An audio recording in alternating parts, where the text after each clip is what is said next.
Hey everybody, it's Mikey Chen. Dragons are generally perceived as being benevolent in the East, but as evil, destructive creatures in the West. Whether you agree with this or not, I think we can all agree that most, if not all, dragons are very powerful, which Matthew McConaughey learned the hard way.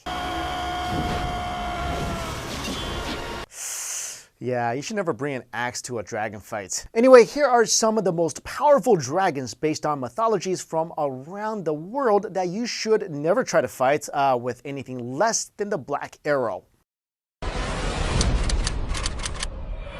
Number 1, Bakunawa. The Bakunawa is also believed to be the god of the underworld and is often considered to be the cause of eclipses. According to Filipino mythology, the Bakunawa lived in the sea at a time when the world had 7 moons, and it was so fascinated by the moon's glow that it would rise out of the sea and just eat the moon. But each time it would swallow a moon, the moon of course would melt in its stomach, and then it would have to consume another one. So to prevent the world from becoming dark at night, the people would run out of their homes taking their pots and pans to make the most noise they could in order to scare the Bakunawa so it would stop eating the moons and give them back moonlight. And the name Bakunawa can be translated as moon eater or man eater. It's also used to describe a greedy person or a corrupt government official. So this dragon was pretty powerful. I mean, it could swallow the moon, but it's also kind of a coward. I mean, really? Pots and pans? I mean, come on, was he also friends with a scarecrow, a tin man, and a girl with a little dog? Number 2, Nidhogg. The Nidhogg, which means malice striker or striker in the dark, is a powerful dragon found in Norse mythology. So according to Norse mythology, there's this ash tree called Yggdrasil, also known as the World Tree. This tree is so massive, it holds the 9 realms of Norse mythology together. And of course, one of these realms is Asgard, where Thor lives. But this crazy dragon is so powerful, it's trying to topple Yggdrasil and destroy all the realms because the root of the tree is the only thing trapping him. Oh, also, there's apparently an eagle that lives at the top of the world tree, and this dragon and eagle are basically just insulting each other back and forth. And if you're wondering how they're able to communicate, well, there's this squirrel that apparently delivers these insults for them back and forth. So this is like an instant messaging insult match where instead of phones, we have this squirrel. And you know the squirrel is definitely trying to mix it up. He's probably going up to the dragon going, "Hey, Nidhogg, the eagle said you ain't nothing.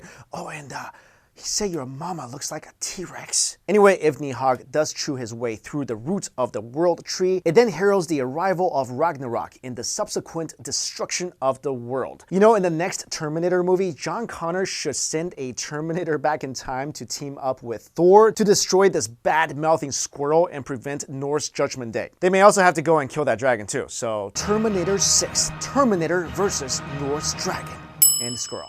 Number 3, Typhon.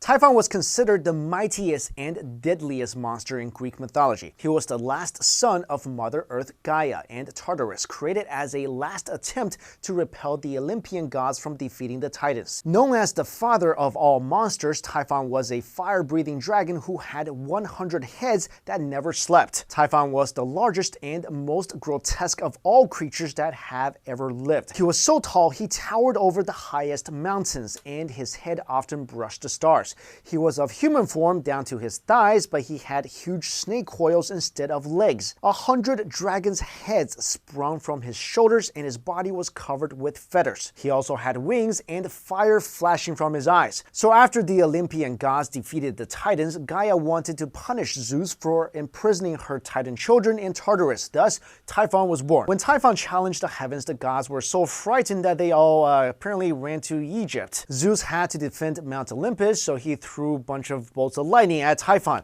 Typhon fought back with force and cut off several of Zeus's muscles and tendons from his hands and feet, leaving him helpless. But Hermes managed to get the muscles and tendons back to Zeus, who eventually trapped Typhon underneath Mount Etna. It is said to this day that the flames and the steam that rise from the volcano are from this monster. Number 4, the cockatrice. Okay, this thing is crazy. The cockatrice is a mythical 2-legged dragon with a rooster's head. Yeah, the cockatrice was supposed to be born from an egg laid by a chicken and incubated by a toad or snake, But just because this thing is a chicken doesn't mean it is chicken, if you know what I mean. This thing is really ferocious and it is super powerful. It has the ability to kill people by either breathing on them, touching them, or simply just looking at them. It is said that the weasel is the only animal that is immune to the glance of a cockatrice. Apparently, the only way to kill this thing would be to let it hear a rooster's crow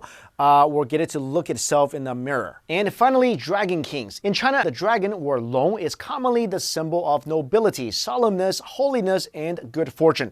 Chinese dragons are strongly associated with water in popular belief. They are believed to be the rulers of moving bodies of water, such as waterfalls, rivers, or seas. In traditional Chinese beliefs, there are 4 major dragon kings representing each of the 4 seas. The East Sea, which corresponds to the East China Sea, the South Sea, which corresponds to South China Sea, the West Sea, which corresponds to the Indian Ocean and beyond, and the North Sea, which corresponds to Lake Baikal. Because of this association, they are seen as in charge of water-related weather phenomena. In pre-modern times, and sometimes even now, many Chinese villages, especially those close to rivers and seas, had temples dedicated to their local dragon king. In times of drought or flooding, it was customary for local officials to lead the community in offering sacrifices and conducting other religious rites to appease the dragon, either to ask for rain or to ask for the rain to stop. These dragon kings are also known to have a fierce temper, and when that happens, crazy weather and floods could occur, wiping out entire villages. You know, I wonder what will happen if all these dragons just got together and had a dragons only fight club. You know, maybe the cockroaches would win because all it has to do is look at other dragons, but then the other dragons could just like bring a rooster and that thing is dead. I guess the Bakunawa could just try and swallow the other dragons, but then the dragon kings could flood its stomach with water, so I don't know. You know what, I'm just gonna go ahead and bet on the squirrel. Also, what if we added Smog and Shenlong to this dragon fight club? You guys think they would have a better chance? But let me know who you think would win Dragon Fight Club in the comments below. Thank you so much for watching.